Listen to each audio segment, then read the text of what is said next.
ഏത് പള്ളി പോയാലും ചെറുപ്പക്കാരോട് ഞാൻ പറയുന്നത് സഫ് കണക്കാക്കിയിരിക്കും. കുറച്ചൊരു ബുദ്ധിമുട്ടൊക്കെ ഉണ്ടാവും. മറ്റേതെന്താന്ന് പറഞ്ഞാൽ വാർദ്ധക്യക്കെത്തിയ ആളുകളെ ചാരിയിരിക്കുന്നത് പോലെയല്ല യുവാക്കൾ. അലസത പിടികൂടി. അലസത പിശാചിന് ഭയങ്കര ഇഷ്ടമുള്ള കാര്യമാണ്. അപ്പം അതുകൊണ്ട് പരമാവധി ഇരിക്കും, സഫിലിരിക്കും. ആ ഒരു പുണ്യം ഒരിക്കലും നഷ്ടപ്പെടുത്താതിരിക്കും. ഈ ക്ലാസ്സിലെ ഈ വാചകം ഇനി ജീവിതത്തിൽ ഒരിക്കലും മറക്കാതിരിക്കും. ഒരു സുന്നത്ത് അറിഞ്ഞാൽ അത് ജീവിതത്തിലുടനീളം കൊണ്ടുവരണം. പിന്നെ അമർ റജുലു അബ്ദുള്ള, നബി സല്ലല്ലാഹു അലൈഹി വസല്ലം പറഞ്ഞ അബ്ദുള്ള എത്ര അനുഗ്രഹീതനാണ്. രാത്രി നമസ്കാരം കൂടി ഉണ്ടായിരുന്നെങ്കിൽ എന്താണ് അമർ റജുലു അബ്ദുള്ള. ശരിക്കും അതിന്റെ വേറൊരു വശം ചിന്തിച്ചേ. നബി സല്ലല്ലാഹു അലൈഹി വസല്ലം ഇങ്ങനെ പറയുന്നത്, എന്തായിട്ട് എന്താ രാത്രി നിസ്കാരമില്ലാത്തനോന്ന്? അങ്ങനെ അല്ലല്ലോ പറഞ്ഞ ടോണിനെ ചിന്തിച്ചേ. നിഅമർ റജുലു അബ്ദുള്ള, അബ്ദുള്ള എത്ര അനുഗ്രഹീതനാണ്. മാഷാ അല്ലാഹ്, രാത്രി ഒരു നിസ്കാരം കൂടി ഉണ്ടായിരുന്നെങ്കിൽ. ഇത് കേട്ടതിന് ശേഷം ഈ അബ്ദുള്ള മരിക്കുന്നത് വരെ ആ രാത്രി നിസ്കാരം ഉപേക്ഷിച്ചിട്ടില്ല. അതാണ് സുന്നത്തിനോടുള്ള ഇഷ്ടം എന്ന് പറയുന്നത്. അത് ഏറ്റവും കൂടുതൽ ഉണ്ടാകേണ്ടത് ആർക്കാ? നമുക്കല്ലേ? നമ്മളല്ലേ മറ്റുള്ളവരുടെ സുന്നത്തിന്റെ ഗൗരവം പറയുന്നത്, അല്ലേ? ആലോചിച്ചു, അലി ഇബ്നു അബീ താലിബിനും ഫാത്തിമക്കും രാത്രി കിടക്കുമ്പോൾ ചെല്ലേണ്ട ദിക്ർ പഠിപ്പിച്ചു കൊടുത്തു. സഫീൻ യുദ്ധത്തിൽ ഒരു നിലക്ക് ഒരു ശ്രദ്ധയും കിട്ടാത്ത അത്രയും ഭീകരമായ ഒരു അവസ്ഥയാണ് സഫീൻ യുദ്ധം എന്ന് പറയുന്നത്. അപ്പൊ ചോദിക്കണേ, അവിടെ നിങ്ങൾ ഈ ദിക്ർ മറന്നിരുന്നോ? അപ്പോൾ അലിയാർ തങ്ങൾ പറയുന്നത് അറിയോ, സഫീൻ യുദ്ധം വേറെ ദിക്ർ വേറെ, ഞാൻ മറന്നിട്ടില്ല. അപ്പൊ അത് എപ്പോഴും എന്തൊരു കാര്യം പഠിപ്പിക്കപ്പെട്ടാലും പിന്നെ നിങ്ങൾ ആരെങ്കിലും ശ്രദ്ധിച്ചിട്ടുണ്ടോ? പിന്നെ നബി സല്ലല്ലാഹു അലൈഹി വസല്ലം പറഞ്ഞു പേരക്കുട്ടിനോട്, ആ പൊതുമുതലിൽ നിന്ന് ഈത്തപ്പഴമി കഴിക്കരുത്. ആ കുട്ടി മരിക്കുന്നവരെ പാലിച്ചു. നമ്മളെ പോലെ ആയിരുന്നില്ല അവര്. പിന്നെ മറന്നു പോകുക എന്നുള്ള പ്രശ്നം തന്നെ. കാരണം നേരത്തെ നമ്മൾ ഉപയോഗിച്ചില്ലേ. എന്താ നമ്മുടെ വിഷയം? അൻസാർ പറഞ്ഞു കേട്ടില്ലേ, അമാനത്താണ് ജീവിതം. ജീവിതം തന്നെ അമാനത്താണെങ്കിൽ ഈ ലോകത്ത് നിന്ന് ഏറ്റവും ആദ്യം ഉയർത്തപ്പെടുന്നത് അമാനത്താണെന്ന് റസൂൽ പറയുന്നത്. അത് നമ്മളാകാൻ പാടുണ്ടോ? നമ്മളിലെ അമാനത്ത് ഉയർത്തപ്പെടുക എന്ന് പറഞ്ഞാൽ എത്ര ഭീകരമാണ്, അല്ലേ? അതുകൊണ്ട് ഞാൻ ഓതി വെച്ച ആയത്ത് ഈ ജീവിതം അമാനത്താണെന്ന് പറയുന്ന ഒരു ആയത്താണ്. അത് ആദ്യം ഓതി കേൾപ്പിക്കാം. എന്നിട്ട് നമുക്ക് വിശദാംശങ്ങളിലേക്ക് വരാം. തീർച്ചയായും നാം ആ വിശ്വസ്ത ദൗത്യം, ഉത്തരവാദിത്വം ആകാശങ്ങളുടെയും ഭൂമിയുടെയും പർവ്വതങ്ങളുടെയും നേരെ എടുത്തു കട്ടുകയുണ്ടായി. അപ്പോ അവരത് ഏറ്റെടുക്കുന്നതിന് വിസമ്മതിച്ചു. മാത്രമല്ല, ആ അമാനത്ത് വലിയ വിഷയമായതുകൊണ്ട് അവരൊക്കെ അതിന് ഭയപ്പെട്ടു. ഒന്നുകൂടെ ആലോചിക്കൂ. തീർച്ചയായും ഈ അമാനത്ത്, ഈ ഉത്തരവാദിത്വം ആകാശങ്ങളുടെയും ഭൂമിയുടെയും പർവ്വതങ്ങളുടെയും മുമ്പാകെ എടുത്തു കട്ടുകയുണ്ടായി. എന്നാൽ അത് ഏറ്റെടുക്കുന്നതിന് അവർ വിസമ്മതിക്കുകയും അതിനെപ്പറ്റി അവർക്കിടയിൽ പേടി തോന്നുകയും ചെയ്തു. മനുഷ്യൻ അത് ഏറ്റെടുത്തു. ഇനി ചിന്തിക്കുന്നു, അമാനത്ത് ഏറ്റെടുത്തവരാണ് ഈ ഇരിക്കുന്നത് നമ്മളെല്ലാം. എങ്ങനെ ഈ അമാനത്ത് അല്ല എന്താ പറഞ്ഞത്? പർവ്വതങ്ങള്, ആകാശഭൂമികള്. ഈ ആകാശം എന്നൊക്കെ പറഞ്ഞാൽ അതിന്റെ വല്ല അറിവ് നമുക്കുണ്ടോ? ചുരുങ്ങിയ അറിവാണുള്ളത്. ആകാശത്തിന്റെ അനന്ത സീമകൾ അറിയാത്തവരാണ് നമ്മൾ. ആലോചിക്കണം. അപ്പൊ അത്രയും വലിയ ഒരവസ്ഥാവിശേഷമുണ്ട്. അന്നേരം മനുഷ്യൻ എന്ത് ചെയ്തു? അത് ഏറ്റെടുത്തു. മനുഷ്യൻ ആ ഉത്തരവാദിത്വം ഏറ്റെടുത്തു. എന്നിട്ട് അല്ലാഹു പറയാണ്, ഇന്നഹു കാന ളലൂമൻ ജഹൂല. അവിവേകിയും അതിക്രമകാരിയുമായി മനുഷ്യൻ മാറി. മറന്നുപോയതെന്താണ്? അമാനത്ത്. അമാനത്ത് മറന്നവരുടെ കൂട്ടത്തിൽ നാം ഉണ്ടോ? അതാണ് പരിശോധിക്കപ്പെടാൻ. അമാനത്ത്. നമ്മളൊരു കാര്യം പഠിച്ചാൽ പിന്നെ മരിക്കുന്നത് വരെ ജീവിതത്തിന്റെ ഭാഗമാകും. അപ്പൊ അബ്ദുല്ലാഹി ഇബ്നു മസ്ഊദ് റളിയല്ലാഹു തആല അൻഹു പറയുന്ന ഒരു കാര്യമല്ലേ, നിങ്ങൾ മഗ്‌രിബിന് 10 ഖുർആന്റെ വചനം ഇറങ്ങിയാൽ, മഗ്‌രിബിന് 10 ഖുർആനിന്റെ വചനം ഇറങ്ങിയാൽ ഞങ്ങൾ സുബഹി ആകുമ്പോഴേക്ക് അത് മനഃപ്പാഠമാക്കാൻ ശ്രമിക്കും. ചിന്തിക്കും, ഒന്ന് ഗൗരവമായിട്ടൊന്ന് ആലോചിച്ച്, നമ്മൾ ഇന്ന് ആലോചിച്ച്, പടച്ചോനെ ഇവരൊക്കെ പോയ സ്വർഗം തന്നെയല്ലേ നമ്മൾ കൊതിക്കുന്നത്? അപ്പൊ പിന്നെ ഏറ്റവും ചുരുങ്ങി അവരുടെ 50 എങ്കിലും ആവണ്ടേ? അവര് പോയ സ്വർഗത്തിലേക്കാണ് പോണെങ്കിൽ, നമ്മളെപ്പോലത്തെ ലോക്കലും അതിൽ പോവുകയാണെങ്കിൽ പിന്നെ അവർക്ക് എന്ത് വൃത്തിയതുണ്ട്? ഞാൻ പറഞ്ഞ മനസ്സിലുണ്ടോ? ഇത്രയേറെ സൂക്ഷിച്ച് ജീവിച്ച അവർക്കും സ്വർഗം, നമുക്കും സ്വർഗം. ആഹാ, അത് പറ്റില്ല. അത് നീതിയല്ലല്ലോ. അപ്പൊ നമ്മളൊരു പരിശ്രമം അവരെ പോലെ ആകാൻ എന്താ അല്ലാഹ് നമ്മളോട് പറഞ്ഞു? ഒന്നുകൂടെ കേട്ടോക്കെ, ഒന്നുകൂടെ കേട്ടു. സൂറത്ത് തൗബയിലെ 100-ാമത്തെ വചനം എന്താ? വസ്സാബിഖൂനൽ അവ്വലൂന മിനൽ മുഹാജിരീന വൽ അൻസാരി വല്ലദീന തബഊഹും ബിഇഹ്സാനിൻ റളിയല്ലാഹു അൻഹും വറളു അൻഹു. മുൻകടന്നുപോയ മുഹാജിറുകളെയും അൻസാറുകളെയും ആരാണോ നല്ല നിലയിൽ പിൻപറ്റുന്നത് അവരെ അല്ലാഹ് തൃപ്തിപ്പെട്ടിരിക്കുന്നു. എങ്ങനെ? മുഹാജിറുകളും അൻസാറുകളെയും അവർ പഠിപ്പിച്ചതിനനുസരിച്ച് പിൻപറ്റുന്നവരെ ആര് തൃപ്തിപ്പെട്ടു? ഇത് ചെറിയ വചനാണോ? ചിന്തിക്കുന്നുണ്ടോ?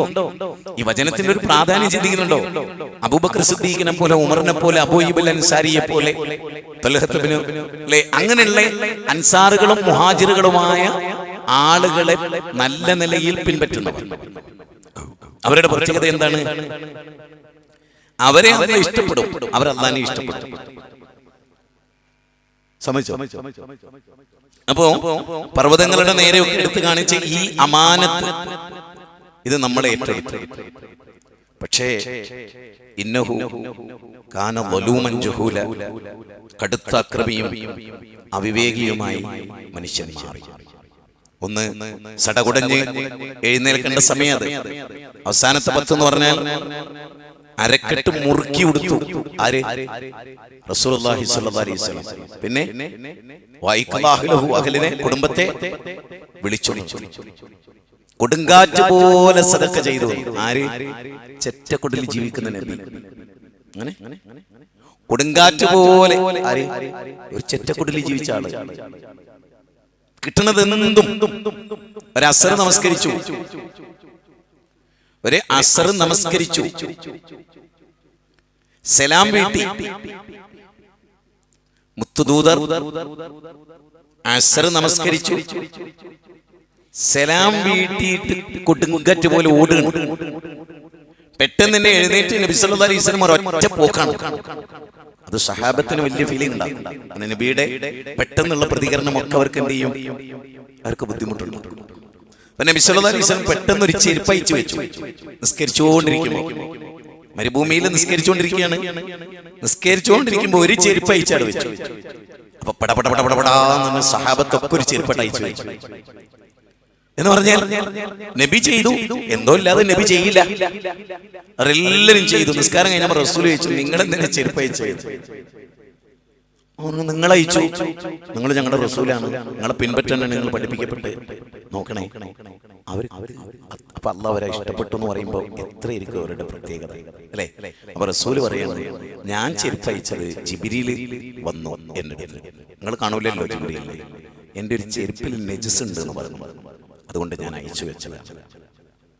കണ്ടോ അവരുടെ ഒരു ഇത് തന്നെയാണ് നബി സല്ലല്ലാഹു അലൈഹി വസല്ലം. നിങ്ങൾ നോക്കൂ, അവസാന 10 കൊടുങ്കാറ്റ് പോലെ ദാനം ചെയ്തു. ഉണ്ടായിട്ടല്ല, ശരിക്കും മനസ്സിലാക്കണം. ഖുർആൻ പറഞ്ഞൊരു പ്രയോഗം തന്നെ എന്താണ്? ഉള്ളപ്പോഴും ഇല്ലാത്തപ്പോഴും ചെലവഴിക്കുന്നവരാണ് മുഹ്സിനീങ്ങൾ. കുറെ ഉണ്ട്, നാ തരാന്നല്ല, ഇല്ലെങ്കിലും തരും. ഇല്ലെങ്കിൽ ഉള്ളതിൽ നിന്ന് തരും, ഉള്ളതിൽ നിന്ന് തരും. അപ്പൊ ഇല്ലായ്മ പറയില്ല.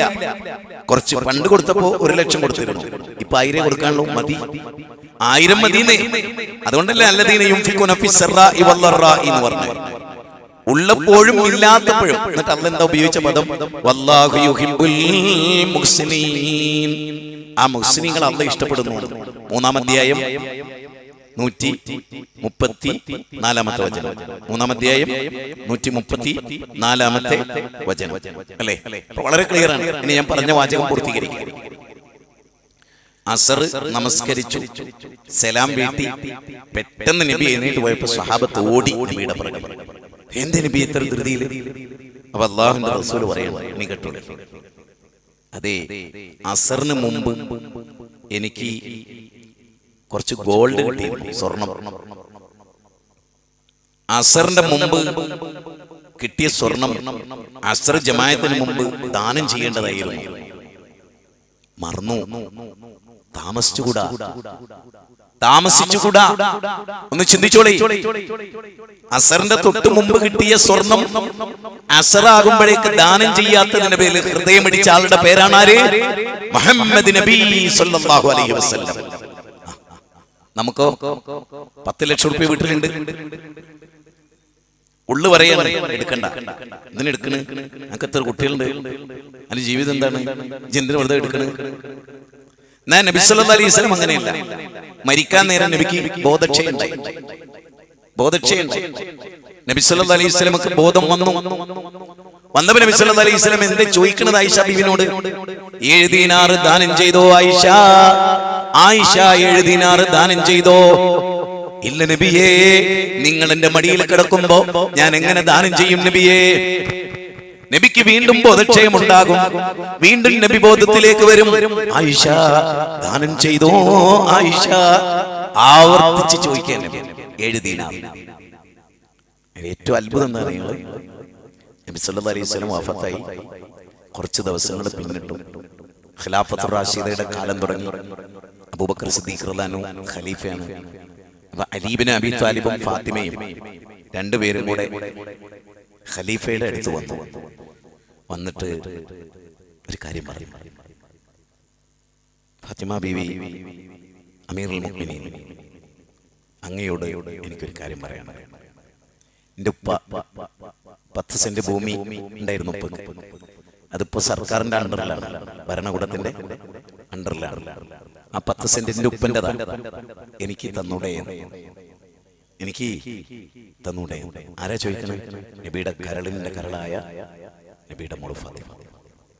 ഉപ്പ മരിക്കുക, ഉപ്പ വിട്ടേച്ചു പോയ 10 സെന്റ് മോള് ചോദിച്ചു. അബൂബക്കർ സിദ്ദീഖ് അല്പം മൗനം ദീക്ഷിച്ചിട്ട്, ഫാത്തിമ, ഉപ്പാൻ്റെതായിരുന്നു മോളെ, ഇപ്പല്ല. ഉപ്പാൻ്റെത് ആയിരുന്നു, ഇപ്പോൾ ഉപ്പാൻ്റെതല്ല. ഫാത്തിമ ചോദിച്ചു, എന്തുകൊണ്ട്? മോളെ, നിന്റെ ഉപ്പ അത് മരിക്കുന്നതിന് മുമ്പ് ദാനം ചെയ്തിട്ടാണ് മരിച്ചത്. മോളെ, നിന്റെ ഉപ്പ മരിക്കുന്നതിന് മുമ്പ് ദാനം ചെയ്തിട്ടുണ്ട്. നിങ്ങൾ കേരളം മുഴുവൻ യാത്ര പോയ ഒരാളാണ്. വഖഫ് സ്വത്ത് ഒരുപാടുണ്ട് അല്ലേ? ഏക്കർ കണക്കിന് ഇന്ന് നമ്മൾ മയ്യത്ത് കൊണ്ടുവന്നതും പള്ളി വെച്ചതും പള്ളിയുടെ കോമ്പൗണ്ടും അവിടെ ബിൽഡിംഗ് കെട്ടിയൊക്കെ എത്രയോ മനുഷ്യന്മാർ ഫ്രീ ആയിട്ട് കൊടുത്ത സ്ഥലമല്ലേ അത്? ഇന്ന് അങ്ങനെ കൊടുക്കുന്നവർ എത്ര പേരുണ്ട്? അന്ന് കൊടുത്ത പോലെ 2 ഏക്കർ 3 ഏക്കർ കണ്ണായ സ്ഥലം കൊടുക്കുന്ന എത്ര പേരുന്നുണ്ട്? പറ. ഇല്ല, വളരെ കുറവാണ് അല്ലേ? നിങ്ങൾ നോക്കി, നബി സല്ലല്ലാഹു അലൈഹി വസല്ലം ഈ ലോകത്തോട് വിട പറയുമ്പോൾ വലിയ ബുദ്ധിജീവിയായിരുന്നു നബി. എന്താ, നിങ്ങളിപ്പോ ഗൾഫിലേക്ക് പോകുമ്പോഴുള്ള പൈസ ഒക്കെ നിങ്ങൾ ഡിപ്പോസിറ്റ് ഇട്ട് അവിടെ ഗൾഫിൽ എത്തിച്ച് ഫ്രീ ആയിട്ട് ബാഗിൽ പോവുകയാണ്. ഇവിടുന്ന് കാസർഗോഡ് മംഗലാപുരം എയർപോർട്ടിൽ നിന്ന് കയറുമ്പോൾ കോടിക്കണക്കിന് ഉറുപ്പിക ദുബായിൽ ഡിപ്പോസിറ്റ് ചെയ്തിട്ട് ഞങ്ങൾ ഇവിടുന്ന് പോണത്. നിങ്ങൾക്ക് വല്ല ടെൻഷൻ ഉണ്ടാവും? എയർപോർട്ടിൽ പോക്കറ്റ് അടിച്ചു ഉണ്ടോ? ആരെങ്കിലും ബാഗിൽ നിന്ന് പോക്കറ്റ് അടിച്ചു നിങ്ങൾക്ക് വല്ലതും ഉണ്ടോ? ഇല്ലേ? അവിടെ ചെന്ന് നിങ്ങളുടെ ആവശ്യത്തിന് മുഴുവനും എടുക്കാം ഇല്ലേ? എങ്കിൽ സ്വർഗത്തിൽ ഡിപ്പോസിറ്റ് റസൂലിനെ കുറിച്ചൊന്ന് ആലോചിച്ചേ.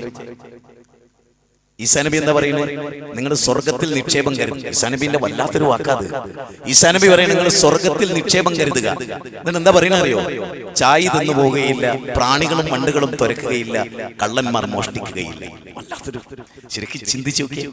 സ്വർഗത്തിൽ ഡിപ്പോസിറ്റ് ഇട്ടാൽ 10 ഏക്കർ സ്ഥലമുണ്ട്, ഒരു 50 പ്ലോട്ട് ഉണ്ട് പല സ്ഥലത്തും. നമുക്ക് ഈ പ്ലോട്ട് എന്ത് ചെയ്യും? മക്കൾക്കാണ്. അപ്പൊ നിങ്ങൾ സമ്പാദിച്ചതോ നിങ്ങളുടെ ബാപ്പ സമ്പാദിച്ചെന്നാ? അല്ല, നിങ്ങൾ എന്നെ സമ്പാദിച്ച. എങ്കിലും നിങ്ങളെ മക്കൾ സമ്പാദിച്ചോളൂ, അവർക്കുള്ളത് നിങ്ങൾ കൊടുക്കണ്ട. നിങ്ങളുടെ സ്വത്തിൽ വല്ലതും ഉണ്ടേ കൊടുക്കുക. നാം മുഴുവനും മക്കളെ നിറഞ്ഞു കൊടുത്താലോ? പൊട്ടനാണോ? ഓനേക്കാൾ വലിയ പൊട്ടനുണ്ടോ? നാം മകൻ നല്ല സ്വാലിയാണെങ്കിലോ ഉപ്പ തന്ന 10 ഏക്കർ ഓൻ അള്ളാന്റെ മാർഗത്ത് കൊടുത്തു, ഓൻ സ്വർഗം നേടി. എന്നിട്ട് ബാപ്പ അങ്ങനെ നോക്കുക, ഇജ്ജെങ്ങനെയാണ് സ്വർഗത്ത് പോയത്? ഇപ്പൊ നിങ്ങൾ അനന്തരം വിട്ട് നിങ്ങളെ സ്ഥലം ഞാൻ അള്ളാന്റെ മാർഗത്ത് കൊടുത്ത് സ്വർഗം നേടി. ജീവിതകാലത്ത് കൊടുത്താൽ മതിയായിരുന്നു, കൊടുത്തില്ല. ചിന്തിക്കുക, എല്ലാരും ആലോചിക്കുക. അപ്പൊ അമാനത്താണ് ജീവിതം. ഞാൻ കുറച്ച് കാര്യങ്ങൾ പറയാം. നമ്മള് തറാവീഹിന്റെ എണ്ണത്തെ കുറിച്ച് അൻസാർ സൂചിപ്പിച്ചു. അള്ളാഹിനോട് മാത്രം പ്രാർത്ഥിക്കുന്ന കാര്യം പറഞ്ഞു. ഇതെല്ലാം നമ്മുടെ വിഷയമായിട്ട് നമ്മൾ കേൾക്കുന്ന കാര്യങ്ങളാണ്. എന്നല്ലേ വളരെ ശ്രദ്ധയോടുകൂടി നിങ്ങൾ കേൾക്കാൻ വേണ്ടി ഞാൻ ചിലത് പറയാം. ഇപ്പോ കുറ്റകൃത്യങ്ങൾ പെരുകുന്നു എന്നല്ല പറയുന്നത്. പിന്നെ കുറ്റകൃത്യം മഴയായി പെയ്യുന്നു, കുറ്റകൃത്യം മഴയായി പെയ്യുന്നു, കൊടുങ്കാറ്റായി അടിച്ചു വീശുന്നു. എന്ത് കുറ്റകൃത്യം അല്ലേ? ദിനേന എന്നോണം ആയിരക്കണക്കിന് കുറ്റകൃത്യങ്ങളാണ് നമ്മൾ കണ്ടുകൊണ്ടിരിക്കുന്നത്, നമ്മൾ കേട്ടുകൊണ്ടിരിക്കുന്നത് അല്ലേ? അങ്ങനെയാണെങ്കിൽ ഈ കുറ്റവാളികളിൽ അതിൽ ഏറ്റവും കൂടുതലുള്ള ആരാണ്? കുട്ടിക്കുറ്റവാളികൾ. അത് മനസ്സിലായോ? പറഞ്ഞു കുട്ടിക്കുറ്റവാളികൾ എന്ന് പറഞ്ഞാൽ മനസ്സിലായോ? ചെറിയ കുട്ടികളാണ് ഏറ്റവും വലിയ കുറ്റവാളികൾ. 25 വയസ്സിന്റെ താഴെ, 7 വയസ്സിന്റെ മേലെ. 25 വയസ്സിന്റെ കുറച്ചുകൂടി ഇങ്ങോട്ട് ഇരുന്നോളി. ആളുകൾ ഒറ്റയും തറ്റയുമായി വന്നിട്ട് അവർക്ക് മുന്നോട്ട് വരാനൊരു പ്രയാസം. അതുകൊണ്ടാണ് ആദ്യമേ സ്റ്റെപ്പ് ഒപ്പിച്ച്. നല്ല കുട്ടികളായിരുന്നാൽ ഈ പ്രശ്നമുണ്ടോ? ചന്തി ഇങ്ങനെ നീക്കേണ്ടി വരികയായിരുന്നോ?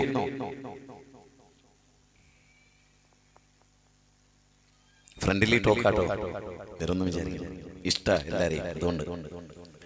അതുകൊണ്ടാണ് എല്ലാം പറയുന്നത്. അങ്ങനെ ഒരു സമൂഹം ഉണ്ടാകണം എന്നുള്ള ഉത്കടമായ ഒരു ആഗ്രഹം നബിയുടെ സുന്നത്ത് പൂർണ്ണമായിട്ട് എടുക്കണേ. ഇനി ഞാൻ പറയുന്നത് നിങ്ങൾ കേൾക്കുക. ഒരുപാട് കുറ്റകൃത്യങ്ങൾ നടക്കുന്നുണ്ട്. 25,000 കോടിയുടെ എത്ര 25,000 കോടിയുടെ മയക്കുമരുന്നാണ് 2024 എവിടെ വിറ്റത്? ലോകത്ത് മുഴുവന്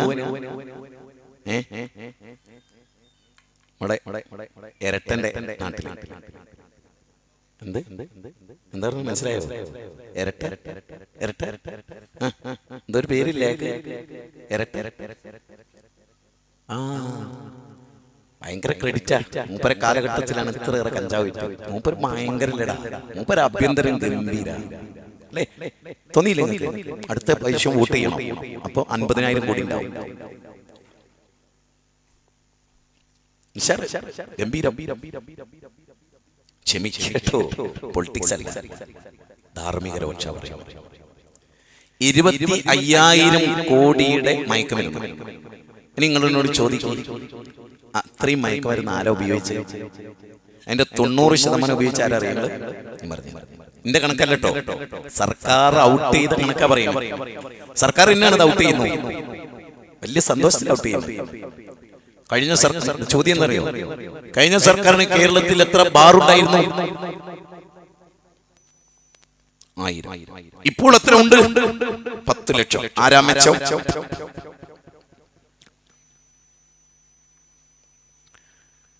കഴിഞ്ഞ 9 കൊല്ലം മുമ്പ് എത്ര ബാറുണ്ടായിരുന്നു? 1000. ഇപ്പോഴോ 1 ലക്ഷം. മുമ്പത്തെ മുഖ്യമന്ത്രിയാണോ ഞാനാണോ ബെറ്റർ?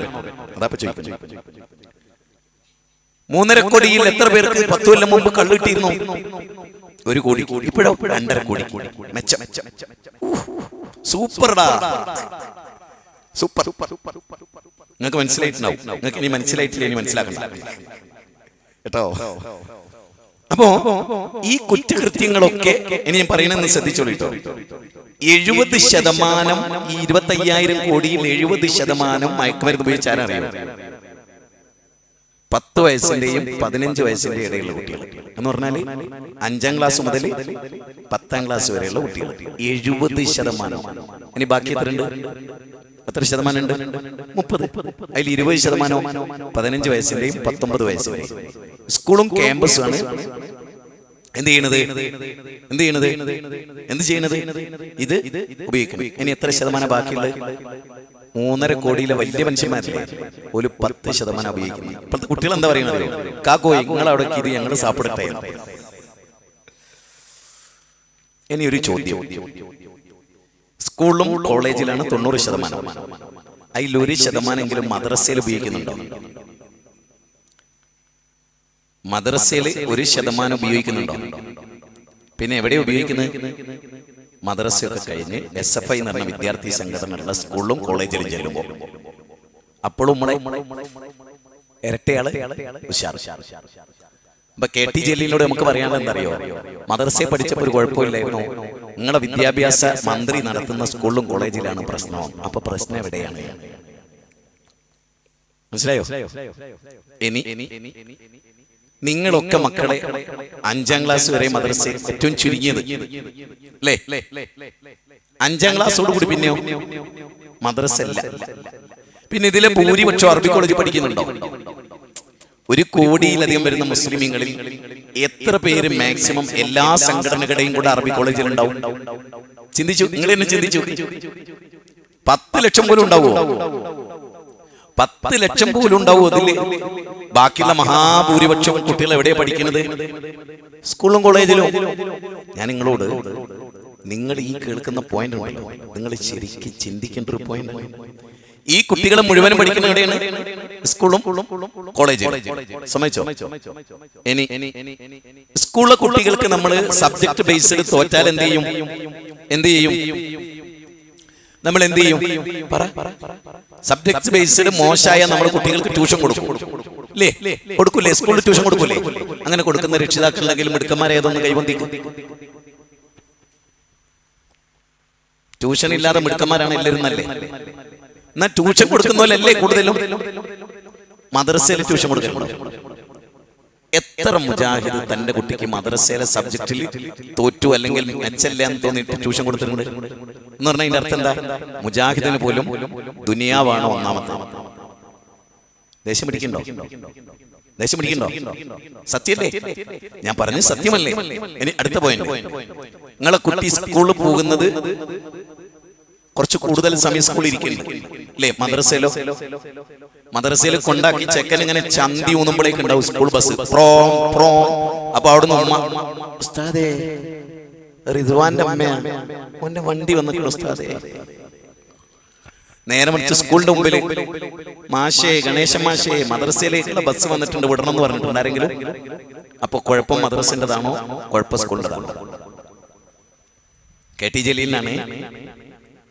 KT ജലീൽ സാഹിബ് ചിന്തിക്കേണ്ടതാണ്. തീർന്നില്ല. ഒരു കുട്ടി 8ാം ക്ലാസ് വരെ സ്കൂൾ പഠിച്ചു എന്ന് വിചാരിക്കും, നിർത്തി, പിന്നെ പഠനമില്ല. അവനെ പറ്റി നമ്മൾ സാധാരണ എന്താ പറയല്? 8ാം ക്ലാസ്സും ഗുസ്തിയും. എന്റെ 8ാം ക്ലാസ്സും ഗുസ്തി എന്ന് പറയാൻ ഏറ്റവും ചുരുങ്ങിയ SLC വരെയെങ്കിലും പഠിക്കണം. ഇല്ലെങ്കിലോ 8ാം ക്ലാസ്സും ഗുസ്തി. ശരി, 5ാം ക്ലാസ് പഠിച്ച മദ്രസ വിദ്യാർത്ഥിക്ക് ബാക്കിയുള്ള കൊല്ലം എവിടെ പോയി? ഞാൻ നിങ്ങളോട് രസകരമായൊരു പോയിന്റ് ചോദിച്ചോട്ടെ? നിങ്ങളുടെ വീട്ടിന്റെ മുറ്റത്ത് മനോഹരമായ വിലപിടിപ്പുള്ള ചെടി വെച്ചു. ജനുവരി 1 2025 ജനുവരി 1 ഞങ്ങളുടെ പുതിയ വീട്ടിന്റെ മുമ്പിൽ ഏറ്റവും മനോഹരമായ ചെടി വെച്ചു. ആ ചെടിക്ക് രാവിലെ വെള്ളം നൽകി, വൈകുന്നേരം വെള്ളം നൽകി, ആവശ്യമായ വളം നൽകി.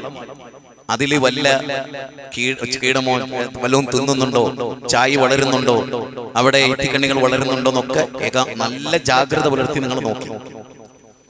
അപ്പൊ ആ ചെടി ഇങ്ങനെ ഉണ്ടാവും. പറ, അങ്ങനെ ഉണ്ടാവും. ഇടതൂർന്ന് വളർന്ന് മനോഹരമായി ഉയർന്നു നിന്ന് വരുന്ന ആളുകൾക്കൊക്കെ അതൊരു കൗതുകം. മാഷാ, നിങ്ങൾ എങ്ങനെ ഇത് പരിപാലിക്കണേ? എന്റെ വീട്ടിലുണ്ടായിരുന്നു, കുറെ ഉണങ്ങിപ്പോയി. ചിന്തിക്കണം കേട്ടോ. ഒന്നത്തെ ക്ലാസ് ചെറിയ ക്ലാസ് അല്ല ഈ പറയുന്നത്. നിങ്ങൾ ശരിക്കും ആലോചിച്ചു കേൾക്കുന്ന ചില പോയിന്റ്. അപ്പൊ ഈ ചെടി ഇങ്ങനെ നനച്ചു, വെള്ളവും വളവും കൊടുത്തു.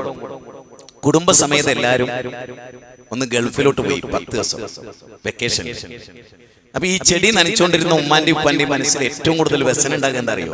പഠിച്ചോനെ, ഈ 10 ദിവസം ആരാണ് ഈ ചെടി നനയ്ക്കുക? ഉണങ്ങി പോവല്ലോ. ഉണ്ടാവില്ലേ? ഉണ്ടാവില്ലേ? അങ്ങനെ ചിന്ത ഉണ്ടാവില്ലേ? സമ്മതിച്ചല്ലോ അല്ലേ? ഇനി ഞാൻ നിങ്ങളോട് ചോദിക്കുകയാണ്, 5 കൊല്ലങ്ങൾ ചെടി നനച്ചു. 5 കൊല്ലം ചെടി നനച്ചു, ചെടി നോക്കി. 5 കൊല്ലം കഴിഞ്ഞിട്ട് നിങ്ങൾ ഈ ചെടിയിൽ ചില ചെടികൾ പറിച്ചിട്ട് അപ്പുറത്തുള്ളൊരു പറമ്പിൽ വെള്ളവും വളവും നൽകാത്ത, തോന്നിയാസം മാത്രം കിട്ടുന്ന, തിന്മ മാത്രം വേരിൽ വലിച്ചെടുക്കുന്നിടത്ത് ഈ ചെടി കൊണ്ടുപോയി നട്ടു. ഇനി ഞാൻ പറയുന്നത്, നിങ്ങളുടെ ഹൃദയത്തിന് രോമാഞ്ചം ഉണ്ടാകുന്ന, ഹൃദയത്തിന് രോമല്ല കേട്ടോ, അത് വേറെ വിഷയം. ഹൃദയത്തിന് രോമുണ്ടോ എന്ന് വെച്ചിട്ട് ഞാൻ അടുത്ത ക്ലിപ്പിറക്കണ്ട. നാടും ലോകവും അങ്ങനെയാണ്. പേടിക്കണം, എല്ലാരെയും പേടിക്കണം. അപ്പോ ഈ വെള്ളവും വളവും നൽകുന്നിടത്ത് നിന്ന് ഇതിനെ പറിച്ചിട്ട് ഇതൊന്നും നൽകാത്തൊരു സ്ഥലത്ത് കൊണ്ടുപോയി നടുകയും അവിടെ നിന്നാകട്ടെ കിട്ടുന്ന വേരിലും വളവും വളരെ മോശമായ വിഷവുമാണ്. ഇനി എന്റെ ചോദ്യം, 5 കൊല്ലം ഇവിടെ വെള്ളവും വളവും കിട്ടി എന്നതുകൊണ്ട് പിന്നീടുള്ള 15 കൊല്ലം വളരുന്നത് വേറൊരു സ്ഥലത്ത് വെള്ളവും വളവും കിട്ടാത്തടത്താണെങ്കിൽ കേടുവരുമോ നന്നാകുമോ? പറഞ്ഞോളി, കേടുവരുമോ നന്നാകുമോ? KT ജലീലിന്റെ പ്രസ്ഥാനം 9 കൊല്ലമായിട്ട് കേരളത്തിൽ വിദ്യാഭ്യാസം ഏറ്റെടുത്തു. അതിന്റെ പേരിലാണ് ഇങ്ങനെ ആയത്. നിങ്ങൾ വിശ്വസിച്ചാലും ഇല്ലെങ്കിലും KT ജലീലിന്റെ പ്രസ്ഥാനമാണ് കേരളത്തിൽ ഇന്ന് കാണുന്ന തിന്മകളുടെ 90% കാരണവും പിണറായി വിജയന്റെ മന്ത്രിസഭയാണ്. അതുമായി ബന്ധപ്പെട്ട് സംവാദത്തിന് ഏർപ്പെടാൻ ധൈര്യമുള്ള ആൺകുട്ടി ഈ സദസ്സിലുണ്ടെങ്കിൽ നോമ്പ് തുറന്നതിന് ശേഷം ഞാൻ സംവാദത്തിന് റെഡിയാണ്. 10 മിനിറ്റ് കൊണ്ട് നിങ്ങൾ കട്ടയും പടവും മടക്കി ഞാൻ നിങ്ങളെ കയ്യിൽ വെച്ചു. ഈ 9 കൊല്ലമാണ് കേരളത്തിൽ ഇത്രയും വലിയ തിന്മ ഉണ്ടായത്. അതിന്റെ കാരണം SFI ഉള്ളത് കൊണ്ടാണ്. ഞാൻ ഇതുവരെ SFI എന്ന് പറയാറുണ്ടായിരുന്നില്ല. ഞാൻ ഇനി അത് പറയണം, തുറന്നു പറയണം. SFI ഉള്ളത് നിങ്ങളൊരു സ്കൂളിൽ ചോദിച്ചു SFI ഉണ്ടോന്ന് വെച്ചാൽ ഉടനെ പേര് വെട്ടുക, വീട്ടിൽ കൊണ്ടാക്കുക, എന്നിട്ട് തേങ്ങ ചിരണ്ടിക്കുക, കപ്പന്റെ തോലിരിക്കുക, മീൻ മുറിപ്പിക്കുക, നന്നാവും. ഓൻ MBBS പാസ്സായതിനേക്കാൾ മനുഷ്യനാവും. എന്താ മോനെ ഇങ്ങി ചിരിക്കുന്നത്? ഞാനാ പറയും. എന്റെ അനുജന്റെ കുട്ടികൾ സ്കൂൾ പോകണില്ലല്ലോ. സ്കൂൾ പറഞ്ഞേക്കില്ല. സ്കൂൾ കൊണ്ട് കാര്യമല്ല, കാരണം സ്കൂളിനേക്കാൾ വീട്ടിലിരുത്തി പഠിപ്പിക്കുക. ഞാൻ അധികം കാര്യം പഠിപ്പിക്കുന്നത് വീട്ടിലിരുത്തിയില്ല. ഞാൻ അതിന് നല്ലൊരു ഭാര്യ പഠിച്ച് നല്ല വിദ്യാഭ്യാസമുള്ള അവളോട് പറഞ്ഞു ഭൗതികവും പഠിപ്പിക്കുക, ഞാൻ ദീനും പഠിപ്പിക്കുക. മക്കൾ രണ്ടു നിൽക്കുന്നുണ്ടാവും. സ്കൂളിലും അവരാണ് മിടുക്കന്മാര്, മദ്രസയിലും അവരാണ് മിടുക്കന്മാര്. എന്താ കാരണം? ബാപ്പയമ്മയും ശ്രദ്ധിച്ചു കൂടെ ഉണ്ടായാൽ മതി, വേറെ പ്രശ്നമൊന്നുമില്ല. നമ്മുടെ പ്രശ്നം എന്താ? ബാപ്പയമ്മയും കൂടെ അല്ല. ഞാൻ ചെറിയൊരു ചോദ്യം ചോദിച്ചോട്ടെ, സ്കൂളിൽ മീറ്റിംഗ് വെക്കാറില്ലേ? കുട്ടികൾ നോട്ടീസ് വരും, പാരന്റ്സ് മീറ്റിംഗ് അല്ലേ? പാരന്റ്സ് മീറ്റിംഗ് പോകുന്ന ബാപ്പാരൊന്ന് കയ്യൊന്നിച്ച്, പാരന്റ്സ് മീറ്റിംഗ് പോകുന്ന ബാപ്പാരും കയ്യൊന്നിച്ച്. ഞാൻ പോണോണ്ടാണ് പൊന്നിച്ച് കേട്ടോ.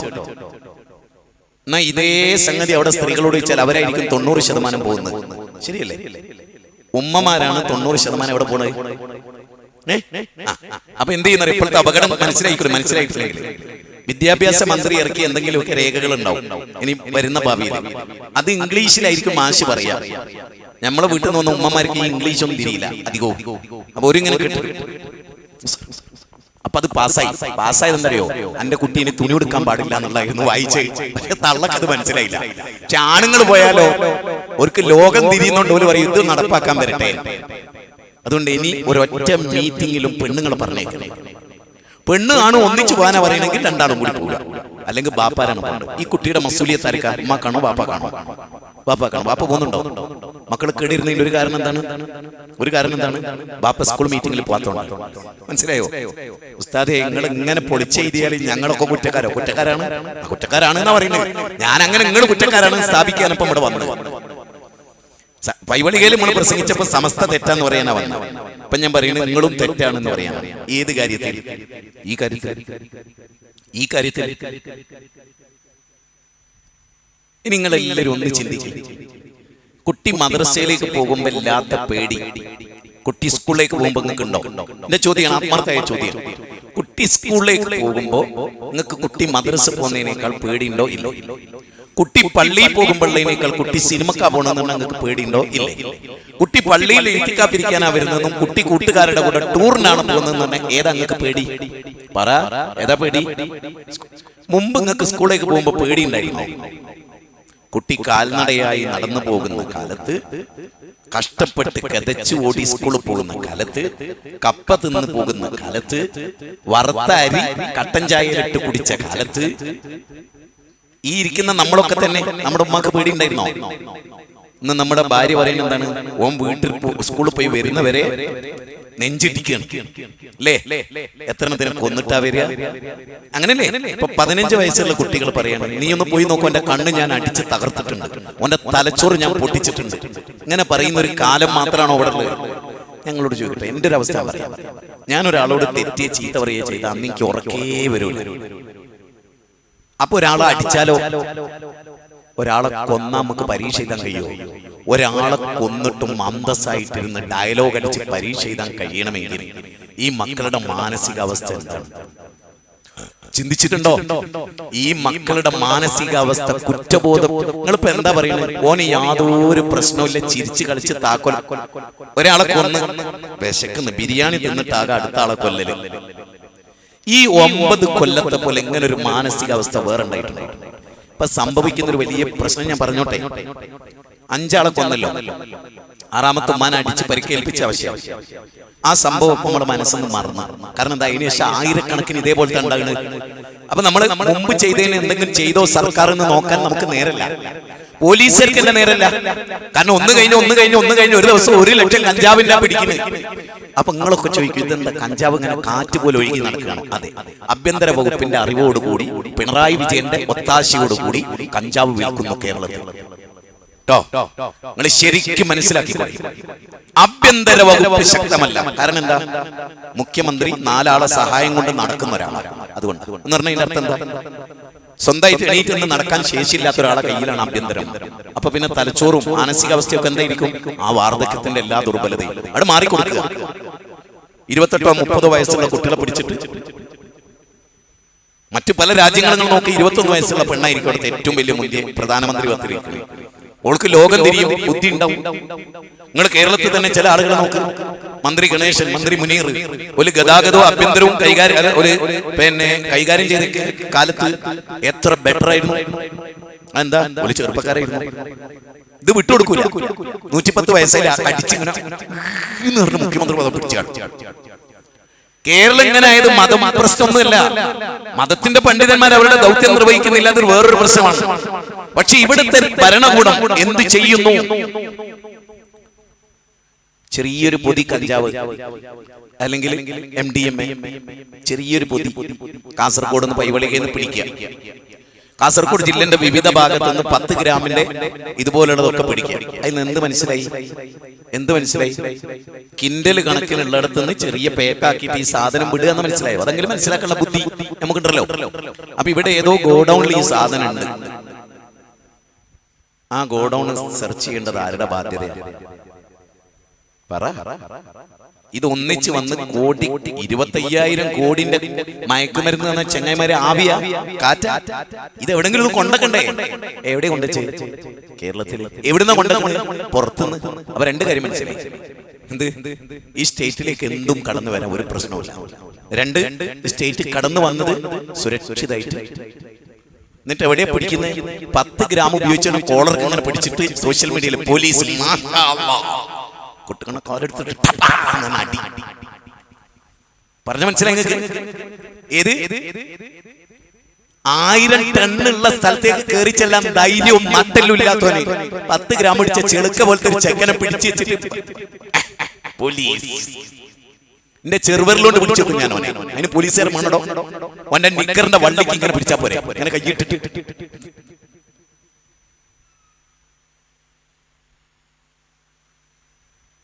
അടുത്ത് ഇപ്പൊ ഞാൻ എന്താ പറയാന്നല്ലേ വിചാരിക്കണേ? അപ്പൊ കുഴപ്പം എവിടെയാണ്? ഭരണകൂടത്തിൽ. 90% ഈ സ്റ്റേറ്റിനെ സംരക്ഷിക്കേണ്ട ചുമതല ആർക്കാ? മദ്രസാധ്യാപകനെയാണോ നമ്മുടെ മുഖ്യമന്ത്രിയാക്കിയ? എടോ ചെങ്ങാതി, മദ്രസയിലെ ഉസ്താദിനെയും മൗലവിയെയുമാണോ MP ആക്കിയത്? MP ആക്കിയ സുരേന്ദ്രനെയും ഭാസ്കരനെയും കല്യാണിനെയും ടീച്ചറെയല്ലേ? അപ്പൊ ആ ചുമതല അവർക്കില്ലേ? ആ വകുപ്പ് ഭംഗിയായി കൊണ്ടിടക്കേണ്ട ചുമതല അവർക്കില്ലേ? എന്താ നടക്കാത്ത? ഈ ലോക്കൽ ചെക്കനെ പിടിച്ച കൈ എന്താണ് ഗോഡൌണിലേക്ക് പോകാത്ത? എന്താ ഉസ്താദൻ? ചോദിക്കുമനെ ചോദിക്കടാ. എന്താ ഉസ്താദൻ? ചോദിക്ക്. അതോ എല്ലാ രാഷ്ട്രീയ നേതാക്കന്മാരെ കയ്യിലും ഇങ്ങനെ ഒരു പെട്ടി ഉണ്ടായി കൊടുക്കും. ആര്? മാഫിയ സംഘങ്ങൾ. പെട്ടിന്റെ ഉള്ളിൽ എന്താ മോനെ? പൈസ. എന്ത് പൈസ? 100 കൊല്ലം തപസ്സിരുന്ന കിട്ടാത്ത കോടിക്കണക്കിന് ഉറുപ്പിക കൈ കിട്ടുന്നുണ്ട്. പിന്നെ ഓല് പോവോ? ഓൽക്ക് നാട് നശിച്ചാലെന്താ? നാട്ടുകാർ നശിച്ചാലെന്താ? ലോകം നശിച്ചാലെന്താ?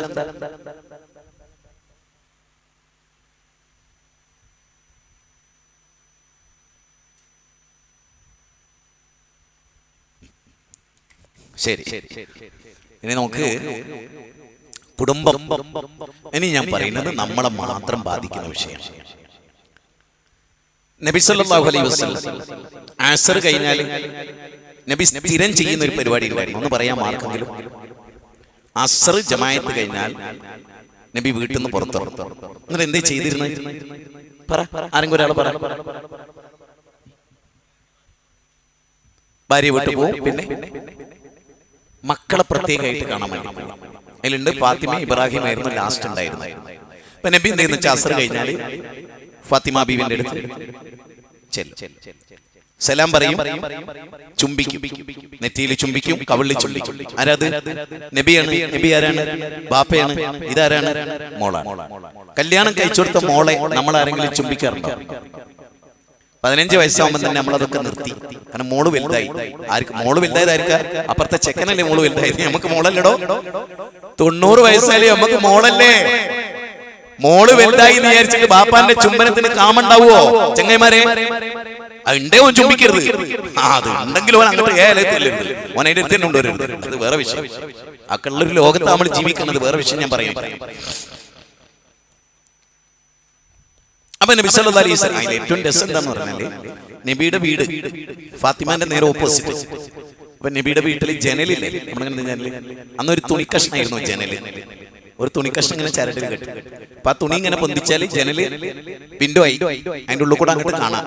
അപ്പൊ നബി ഇങ്ങനെ പൊന്തിക്കുന്ന സമയത്ത് തന്നെ ഫാത്തിമ ഉണ്ടാവും അവിടെ നിന്ന് ഇങ്ങനെ പൊന്തിക്കുന്നത്. കാരണം രണ്ടാൾക്കും ഒരേ സമയത്ത് കാണാൻ പോയി.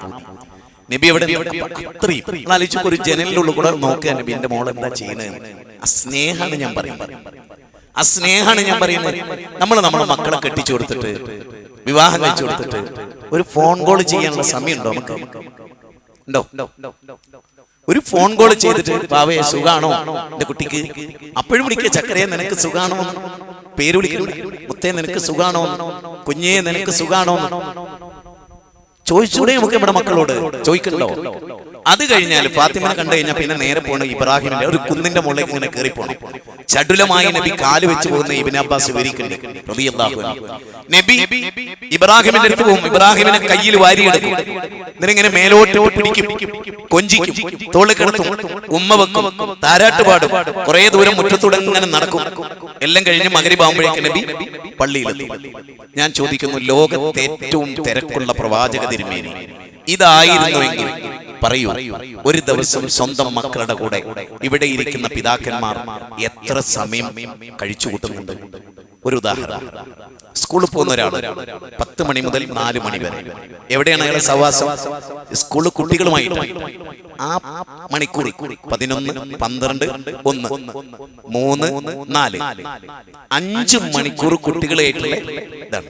സ്വന്തം മക്കളായിട്ട് 5 മിനിറ്റ് ഇരിക്കുന്നുണ്ടോ? ആരാന്റെ കുട്ടികളെ 5 മണിക്കൂർ പഠിപ്പിച്ച ബാപ്പ, ആരാന്റെ കുട്ടികളുടെ കൂടെ 5 മണിക്കൂർ കഴിച്ചു കൂട്ടിയ ബാപ്പ, പിന്നെ വീട്ടിലെത്തി എന്താ ചെയ്യണേ? തുണികുപ്പായം മാറ്റി കുളിച്ച് കമ്പനികളുടെ കൂടെ പോയിട്ട് ബസ് സ്റ്റോപ്പിൽ സൊറയും പറഞ്ഞു കുത്തിരിക്കാൻ. എത്ര മണി വരെ? രാത്രി 12 മണി വരെ. അപ്പോഴേക്ക് എന്തായിട്ടുണ്ടാവും? കുട്ടികള് ഉറങ്ങിയിട്ടുണ്ടാവും. എത്ര സമയം ഓഫീസിൽ ഇത്ര സമയം ടു ഇത്ര സമയം, കച്ചവടത്തിന് ഇത്ര സമയം മുതൽ ഇത്ര സമയം. ശരി, അത് നിർബന്ധമായിട്ട് പോകുന്നുണ്ടോ? അത് നിർബന്ധമായി പോകുന്നുണ്ടോ? എങ്കിൽ ഒരു ദിവസം മക്കളുടെ കൂടെ ഇത്ര സമയം ചെലവഴിക്കുമെന്ന് തീരുമാനിച്ചാൽ ആ സമയം വേറൊരാൾക്ക് കൊടുക്കുവോ? നിങ്ങൾ എന്താ പറയാ? അതെ, ഞാൻ തിരക്കിലാണ്, സ്കൂളിലാണ്, 4 മണി കഴിയട്ടെ. ഓ, നിങ്ങളുടെ സ്കൂളിലായിരുന്നല്ലേ, സോറി കേട്ടോ. അതുപോലെ നിങ്ങൾക്ക് പറയാൻ പറ്റുമോ? ഞാൻ എന്റെ കുട്ടികളായിട്ട് കളിക്കുകയാണ്, ഇപ്പൊ കുട്ടികൾ കളിക്കേണ്ട ടൈമാണ്, ഞാൻ ഓൾക്ക് കൊടുത്ത ടൈമാണ്, ഇപ്പൊ എനിക്ക് നിങ്ങളുടെ കൂടെ വരാൻ പറ്റില്ല. നേരെ മറിച്ച് നമ്മൾ എന്താ പറയല്ലേ? മോനെ പച്ചിക്ക് പോണോ, വന്ന് പച്ചി പോകാട്ടോ. അപ്പൊ കുട്ടിന്റെ ടൈമുകൾ വെട്ടിക്കുറച്ചു. ആ കുട്ടിക്ക് പിന്നെ കിട്ടുന്ന 50 ടൈം എവിടെ സ്പെൻഡ് ചെയ്യുന്നത്? കൂട്ടുകാരെ കൂടെ. അപാര പോയിന്റ് ആട്ടോ പറയുന്നത്, ശ്രദ്ധിച്ചോ? എന്താ ചെയ്യുന്നത്? നിങ്ങൾ കുട്ടിയുടെ കൂടെ ഉണ്ടായിരുന്നെങ്കിൽ കുട്ടി തെറ്റ് ചെയ്യുമായിരുന്നില്ല. നിങ്ങൾ കൊടുക്കുന്ന സ്നേഹം കുട്ടി ആസ്വദിക്കുമായിരുന്നു. പിന്നെ നിങ്ങൾ പോയ ഉടനെ അവൻ ഓടുന്നത് എങ്ങോട്ടാണ്? തൊട്ടപ്പുറത്തെ മുന്നിലെ ഒന്നെങ്കിലും ഒരു അവിശ്വാസിയായ അച്ഛന്റെ കൂടെ മകനായ ഒരുത്തന്റെ കൂടെ ആയിരിക്കും. ഓൻ സെക്സ് കാണുന്നവനായിരിക്കും, ഓൻ കഞ്ചാവ് ഉപയോഗിക്കുന്നവനായിരിക്കും. അവൻ സ്നേഹിച്ചു, അവൻ കൊണ്ടു നടന്നു, അവൻ മിഠായി വാങ്ങിക്കൊടുത്തു. അപ്പൊ കുട്ടിക്ക് ഏറ്റവും ഇഷ്ടം ആരോടായിരിക്കും? പറ, ആരോടാണ്? ആരോടാണ്? പറ. അപ്പൊ പ്രശ്നം എവിടെയാ? പ്രശ്നം എവിടെയാ? സെയ്ദ് മൗലവി കേട്ടിട്ടുണ്ടോ? സെയ്ദ് മൗലവി രണ്ടത്താണി എന്ന് പറഞ്ഞിട്ടൊരു മഹാനെ കേട്ടിട്ടുണ്ടോ? നവോത്ഥാന നായകനെ. അദ്ദേഹം 10 ദിവസമൊക്കെ പ്രസംഗിക്കാൻ പോകും. വീട്ടിലെത്തിയാൽ അദ്ദേഹത്തെ പറ്റി പറയണം. മർമലിയൊക്കെ പറയാറുണ്ട്, ഓർമ്മകളുടെ തീരത്ത് ഉത്സവമായിരുന്നു വീട്ടിൽ. ആ ടൈം വേറെ ആർക്കും കൊടുക്കൂല. ഭാര്യന്റെ കൂടെ മക്കളുടെ കൂടെ കളിക്കുക. പിന്നെ നബി സല്ലല്ലാഹു അലൈഹി വസല്ലം ഇങ്ങനെ കൈ കുത്തും, കാൽമുട്ട് കുത്തും. അപ്പൊ അതെന്താ, നമ്മൾ എന്ത് കളി എന്നതിന് പറയാ? ആനകളി. എന്നിട്ട് പേരെ കുട്ടികൾ പുറത്ത് കയറുക. ശരി, ഇവിടെ എത്ര ബാപ്പ ആന കളിച്ചിട്ടുണ്ട് നബീന്റെ സുന്നത്തെടുത്തിട്ട്? നബീന്റെ തിരക്കുണ്ടോ നമുക്ക്? ലോക ഗുരുവിന്റെ തിരക്കുണ്ടായിരുന്നു നമുക്ക്? കുട്ടികൾ കളിക്കുന്നിടത്ത് പോവുക, ആന കളിക്കുക, കുട്ടികളുടെ കൂടെ കൂടുക. ഇന്ന് നബി ഉണ്ടായിരുന്ന നബി വെച്ച് ഫുട്ബോൾ കളിച്ചു കൊടുക്കായിരുന്നു. പള്ളിയിലെ ഉസ്താദ് കുട്ടികളുടെ കൂടെ കളിക്കണം. എന്നാലേ ഉസ്താദിന് അവിടെ കള്ളനുണ്ടോന്ന് മനസ്സിലാവൂ, കഞ്ചാവ് എടുക്കുന്നവരുണ്ടോന്ന് മനസ്സിലാവൂ. ഉസ്താദ് പഠിത്തം ഇങ്ങനെ കുത്തിട്ടുണ്ട്, പച്ചക്കുപ്പായും തുണിയും ഒക്കെ ഇട്ട് ഇങ്ങനെ നിന്ന് തങ്ങളായി പൈസ മിടുങ്ങൽ മാത്രമല്ല പണി. മഹലിന്റെ ചുമതലയുള്ള ഖത്തീബ് കുട്ടികളുടെ കൂടെ കളിച്ചു കൊടുക്കണം. എന്നിട്ട് കുട്ടികൾ ആരാണ് ഇതിൽ മോശക്കാരായ പയ്യന്മാര് നോക്കണം, എന്നിട്ട് പറഞ്ഞു കൊടുക്കണം, മോനെ ആ സൗഹൃദം ശരിയല്ല. യാ വൈലത്താ ലൈതനീ ലമ്മ തഖദു ഫുലാനൻ ഖലീലാ. എന്താ അർത്ഥം? പരലോകത്ത് അക്രമികൾ കൈകടിക്കും. എന്നിട്ടും പറയുന്ന വർത്താനം എന്താ അറിയോ? എന്റെ കൂട്ടുകാരൊക്കെ മോശമായിരുന്നു, അവരെന്നെ വഴിതെറ്റിച്ച് കളഞ്ഞു. 25-ാം അധ്യായം സൂറത്ത് ഖുർആൻ 27-29. അപ്പൊ നമ്മുടെ മക്കളുടെ കൂടെ നമ്മുടെ മക്കളുടെ കൂടെ ടൂർ പോയിട്ടുണ്ടോ? സ്കൂളിൽ നിന്ന് 3 ദിവസം പോകാൻ ടൂർ. നിങ്ങൾ കുട്ടികളോട് പറഞ്ഞു, മോനെ ആ 3 ദിവസം ഞാനും വരാന്ന്. ടൂർ അങ്ങോട്ടാ പോണെന്ന് ചോദിക്കും. അത് ഇന്ന സ്ഥലത്തേക്കാണ്, എന്നപ്പന്റെ കാറിൽ പോവാം, നമുക്ക് ഒന്നിച്ചു പോവാം. എന്നിട്ട് അവിടെ എത്തിയിട്ട് കുട്ടികളുടെ കൂടെ നിനക്ക് ജോയിൻ ചെയ്യാം. ടൂർ ഒക്കെ കണ്ട് വൈകുന്നേരം വന്നാൽ എന്റെ കൂടെ തന്നെ കിടക്കാം. പിറ്റേന്ന് രാവിലെ അവരോട് കൂടെ ജോയിൻ ചെയ്യാന്ന്. കുട്ടി പറയും, ഞാൻ ടൂറിന് പോകുന്നില്ല. എന്താ കാരണം? തന്തേ തള്ളേ എന്റെ കൂടെ ഒന്നും പോന്നിട്ട് ഒരു കാര്യമില്ല. ശരിക്കും മനസ്സിലായിക്കൂടെ? അങ്ങനെ ഒരു മകൻ പറയുന്നുണ്ടെങ്കിൽ അതിന്റെ അർത്ഥം എന്താ അറിയോ? അവന്റെ തിന്മകൾക്ക് നിങ്ങൾ എതിരാകുമെന്നറിയാവുന്നത് കൊണ്ടും നിങ്ങളുണ്ടെങ്കിൽ അവന്റെ പല കളിയും നടക്കില്ലെന്നറിയാവുന്നത് കൊണ്ടും നിങ്ങൾ ഉപേക്ഷിച്ചു. ശരിക്കും ചിന്തിക്ക്. നീ ക്ലാസ് കേട്ടിട്ട് വെറുതെ നോമ്പുറന്ന് തിന്നു പോരുത്. വീട്ടിൽ ചെന്നിട്ട് ഇത് നടപ്പാക്കണം. ആയിഷ ബീവിന്റെ കൂടെ നബി ഓടിയില്ലേ? ഇവിടുത്തെ ഫുട്ബോൾ മൈതാനത്ത് വെച്ചിട്ട് ഞാനും എന്റെ ഭാര്യ ഓടി. ഞങ്ങൾ എന്തറിയോ? നല്ല മനുഷ്യനായി ഭ്രാന്തായി പോയി. നല്ല മനുഷ്യനായിരുന്നു. കിന്നാരം കളിക്കുക, എന്താ കുട്ടിക്കളിയ. ഉസ്താദ് ഓടുന്ന കണ്ടോ? 55 വയസ്സിന് ശേഷം ഓടിയ മുത്തുനബി. അത് ഒരു റൗണ്ട് അല്ല, ഒരു റൗണ്ട് തോറ്റ് ഒരു റൗണ്ടിൽ ജയിച്ച്. എന്നിട്ട് റസൂൽ പറയാം, ആയിഷ അന്നത്തെ പ്രതികാരം. 55 വയസ്സുള്ള ഒരു ഖതീബ് വയസ്സനായി തൊപ്പിയൊക്കെ ഇട്ട് ഭാര്യന്റെ കൂടെ ഓടി. നമ്മൾ എന്താ പറയാ? കള്ള കാക്ക പറയിപ്പിക്കാനായിട്ട്. നബി മിമ്പറിൽ ഖുത്ബ നടത്തിക്കൊണ്ടിരിക്കുകയാണ്. ഞാൻ ഈ പറയുന്ന ജീവസുറ്റ കാര്യമാണ്, പലരും നിങ്ങൾ കേൾക്കാത്ത കാര്യം ഈ പറയുന്നത്. മിമ്പറിൽ നബി ഖുത്ബ നടത്തുന്നുണ്ട്. ഫാത്തിമ ബീവിന്റെ കുട്ടികൾ, ചെറിയ കുട്ടികൾ പിച്ച വെച്ച് ഇങ്ങനെ നടന്ന് വരുന്നു ഇല്ലേ? നബി എന്തേ ചെയ്ത്? ഞാനിപ്പോ ഖുത്ബ പറയുമ്പോൾ ഇവിടുന്ന് ഇറങ്ങിയിട്ട് എന്റെ പേരക്കുട്ടിന്റെ അടുത്ത് തോളിലിട്ട് ഇതിലൂടെ 2 റൗണ്ട് നടന്ന നിങ്ങൾ എന്ത് പറയൂ? വക്കാർത്തില്ലാത്ത ഖതീബ്. നബി മിമ്പറിൽ ഇറങ്ങി കുട്ടീനെ എടുത്ത് കളിപ്പിച്ചതിന് ശേഷം മിമ്പറിൽ കയറിയിട്ട് ഒരു ആയത്ത് ഓതി. യാ അയ്യുഹല്ലദീന ആമനൂ ലാ തുൽഹികും അംവാലുകും വലാ ഔലാദുകും അൻ ദിക്രില്ലാഹ്. മക്കൾ എന്ന് പറഞ്ഞ പടച്ചോന്റെ ഓർമ്മകളിൽ നിന്ന് നമ്മളെ തെറ്റിക്കുന്ന ഖുത്ബ പോലും എനിക്ക് നിർത്തിക്കേണ്ടി വന്നത് ഈ മക്കളുടെ പേരിലാണ്. നേരത്തെ നമ്മുടെ ഇവിടെ ചെറിയൊരു പെൺകുട്ടി ഖുർആൻ എടുത്തിട്ട് ഉള്ള ശൈലിയിൽ ഓതിയ കേട്ടില്ലേ? നിസ്കാരം കഴിഞ്ഞപ്പോൾ നിർത്തുകയും ചെയ്ത്. ശ്രദ്ധിച്ചെല്ലാരും. പക്ഷെ ഓളെ പിടിച്ചു വലിച്ചില്ലേ? ഓളപ്പ അരന്നോളെ പിടിച്ചു വലിച്ചില്ല. പാടില്ല, ചെയ്യരുത്. ഒരു ചെറിയ പെൺകുട്ടി ഉണ്ടായിരുന്നു ഇവിടെ. നബി അവൾ പിടിച്ചു വലിച്ചിട്ടൊന്നുമില്ല. മുസല്ലയിൽ വന്ന് മൂത്രയിച്ചു. സാരല്ല, മക്കളിത് കാണണം. നബി എപ്പോഴെങ്കിലും കുട്ടികളെ എടുത്തുകൊണ്ടിരിക്കോ? ആയിഷ, ഈ കുട്ടീനൊന്ന് കൊണ്ടോ, ഞാൻ നിസ്കരിക്കുക. നമ്മളോ അന്നോടല്ലോ ഒന്ന് ഇതിനെ എടുത്തുകൊണ്ടോ, എനിക്ക് നിസ്കരിക്കണം. അത് ദീനല്ല. നേരത്തെ പറഞ്ഞത് ആ ദീൻ. ലഖദ് കാന ലക്കും ഫീ റസൂലില്ലാഹി ഉസ്വത്തുൻ ഹസന. സമ്മതിച്ചോ? അടുത്തത്, ഭാര്യനെ വീട്ടിൽ നിന്ന് പോകുമ്പോ ചുംബിക്കുന്നവരൊന്ന് കൈവന്തിക്ക്. ഭാര്യക്ക് കിസ് കൊടുക്കുന്നവര് കൈയൊന്നിക്കുന്നു. വീട്ടിൽ നിന്ന് പോകുമ്പോ പൊട്ടന്മാരെ റഹ്മത്തുള്ളാഹി ഖാസിം വിളിച്ച പോലെ വിളിക്കട്ടെ. ചെങ്ങൈമാരെ മുത്തുനബിന്റെ അവസ്ഥ അറിയോ നിങ്ങൾക്ക്? ലോകത്തിലെ ഏറ്റവും വലിയ റൊമാൻറ്റിക് മൂഡുള്ള ആളായിരുന്നു മുത്തുനബി. മുത്തുനബി ലോകത്തിൽ ഏറ്റവും വലിയ റൊമാൻറ്റിക് ഉള്ള ആളായിരുന്നു. ചങ്ങായിമാരെ, ലഖദ് കാന ലക്കും ഫീ റസൂലില്ലാഹി ഉസ്വത്തുൻ ഹസന. ഹദീസിൽ എന്താ അറിയോ? ആയിഷ ബീവിനോട് ചോദിക്കണം, നബി യാത്ര പോകുമ്പോ എന്താ ചെയ്യാം, വീട്ടിൽ നിന്ന് പോകുമ്പോ എന്താ ചെയ്യാം? മറിയന്റെ കവിളിൽ അമർത്തി ഉമ്മ തന്നിട്ടാണ് നബി സലാം പറഞ്ഞു പോവുക. തിരിച്ചു വന്നാലോ എന്ന് ചോദിച്ചു. വീട്ടിലോട്ട് തിരിച്ചു വരുമല്ലോ.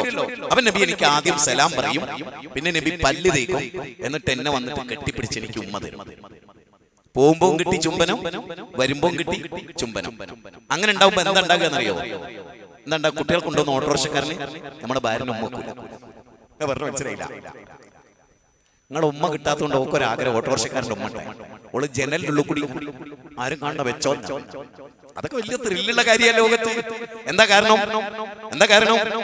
പൊണ്ണന്നവനാണ് അവളുടെ തെറ്റിന്റെ കർത്താവ്. ഭാര്യ കേടുന്നതിന്റെ കാരണം ഓനാ. എന്താ? ഓ മൊബൈലിൽ നോക്കി അങ്ങ് ഉറങ്ങി. ഒക്കെ നല്ല ആഗ്രഹം ഉണ്ടായിരുന്നു ഓൻ കെട്ടിപ്പിടിക്കുന്നത്. പെണ്ണുങ്ങളെ, സ്ത്രീകളെ, താങ്കൾ കേട്ടോളിട്ട് ഒന്ന് ചെന്നിട്ട് പിടിച്ച് ഒത്മാർ കൊടുക്കി. നിങ്ങൾ ഉമ്മ എത്ര തവണ ഉമ്മ വെക്കുന്നു? നെറ്റിയിൽ 1000 തവണ ഉമ്മ വെച്ച് നോക്കും. നിങ്ങൾ ഭാര്യനെ പിടിച്ചിട്ട് നെറ്റിയിൽ ഉമ്മ വെച്ച് നോക്കും. മോർദാവില് കവിളിൽ ഉമ്മ വെക്കുന്നതിനേക്കാൾ ഇൻട്രസ്റ്റ് ഉള്ള കാര്യമാണ് നെറ്റിയിൽ. അത് വെറും കാമമല്ല, അവളെ അംഗീകരിക്കുന്നതിന്റെ, അവളുടെ ബഹുമതിയാ, അവൾക്ക് ട്രോഫിയാണ് കൊടുക്കുന്നത്. അപ്പോ ഉമ്മ വെക്കാറില്ല. ഇന്ന് മുതൽ നടപ്പാക്കൂലേ? ഇന്നിപ്പോ എന്തൊക്കെ നടപ്പാക്കൂ? പോയിട്ട് കുട്ടിന്റെ കൂടെ ആന കളിക്കും, കിടന്ന് ഉരുളും. ഞാൻ എന്റെ ചെറിയ മോനുണ്ട് ഉമ്മർ, ഓനെങ്ങനെ പള്ളമ്മ കിടത്തിയിട്ട് കട്ടുമെന്നൊരു 4-5 ഉരുണ്ട് ഓനെങ്ങനെ പിടിച്ചിട്ട് കട്ടുമെന്ന് താഴെ ഓന് ചിരി തിരിച്ചിങ്ങോട്ട് ആക്കും. അതൊന്ന് കാണേണ്ട കാഴ്ചയായിരുന്നു. മക്കളെ കൂടെ ഇങ്ങനെ ഓങ്ങനെ വന്നിട്ട് ഇങ്ങനെ നിൽക്കും. ഞാനും ഉണ്ട്. നമ്മളൊന്ന് പീടിയിലേക്കോ പള്ളി പാപ്പി ഞാനും അങ്ങനെ കാണുമ്പോ തന്നെ ഹൃദയം കണ്ടിട്ട് പല ബൈക്കും പോണോ? പെച്ചിന്റെ കുട്ടി നാളെ പോരെ, പെച്ചിന്റെ കുട്ടിക്ക് നാളെ പോരെ. പെച്ചിന്റെ കുട്ടിക്ക് ഇപ്പൊ ഞാൻ വരുമ്പോ എന്റെ മോൻ പറഞ്ഞു ഞാനും ഉണ്ട് കാസർഗോഡ്. ഇപ്പൊ ഞാൻ പറഞ്ഞടാ ടിക്കറ്റ് ബുക്ക് ചെയ്തിട്ടില്ല, നിനക്ക് 10 വയസ്സായി, ടിക്കറ്റ് പോയി തരില്ല, എന്റെ കുട്ടി ബുദ്ധിമുട്ടും, തിരിച്ചുമില്ല, അപ്പോഴും ബുദ്ധിമുട്ടും. നാളെ നമ്മൾ വയനാട്ടിലെ പരിപാടിക്ക് പോണില്ലേ? കുരങ്ങന്മാരൊക്കെ കണ്ട് ചുരത്തിൽ നമുക്ക് ചിലപ്പോ മാനിനൊക്കെ കണ്ടാലോ? നാളെ നാളെ മതി. ഓൻ പോണോ വെച്ച് മാഷാ അല്ലാഹ്. അത്രേ ഉള്ളൂ. നിങ്ങളൊന്ന് കൂടി കൊടുത്താൽ മതി മക്കളുടെ കൂടെ. കിച്ചണിൽ പണിയെടുക്കുന്നവരൊന്ന് കൈവന്തിച്ച് കിച്ചണിൽ ഭാര്യന്റെ കൂടെ സജീവായിട്ട് എല്ലാ ദിവസവും ഇല്ല, ഇടയ്ക്കെങ്കിലും ഒരു ചൂരൽ കൊണ്ടുവരുന്നുണ്ട് അടുത്ത ക്ലാസ്സിന് മുജാഹിദുകളായിട്ട്. നബി സല്ലല്ലാഹു അലൈഹി വസല്ലം എങ്ങനെയായിരുന്നു അറിയുന്നത്? ഏറ്റവും മരുഭൂമിയിൽ പ്രയാസമുള്ള സംഗതിയാണ് വിറക് കൊണ്ടുവരിക. വിറക് അന്ന് അടുപ്പാണല്ലോ, കേസൊന്നുമില്ല. ഇപ്പൊ നബി സല്ലല്ലാഹു അലൈഹി വസല്ലമയാണ് വിറക് ശേഖരിക്കാൻ പോകുക. പിന്നെ മുറ്റടിച്ചു വരിക, മുറ്റമടിക്കേണ്ടത് പെണ്ണാകുന്നു. ബുഖാരി അങ്ങനെ ഉണ്ടോ? ചമ്മന്തി പൊടിക്കേണ്ടത് പെണ്ണ് തന്നെയാകുന്നു, അമ്മായി അമ്മക്ക് പറ്റൂല, അത് മരുമോൾ തന്നെയാകുന്നു എന്ന് എഴുതി വെച്ചിട്ടുണ്ടോ? ബുഖാരി. പിന്നെ നമുക്ക് അങ്ങനെ ആക്കായിരുന്നു, മരുമോളെ ജെന്നെടുക്കണോ? അങ്ങനെ ഉണ്ടോ? ഇല്ല.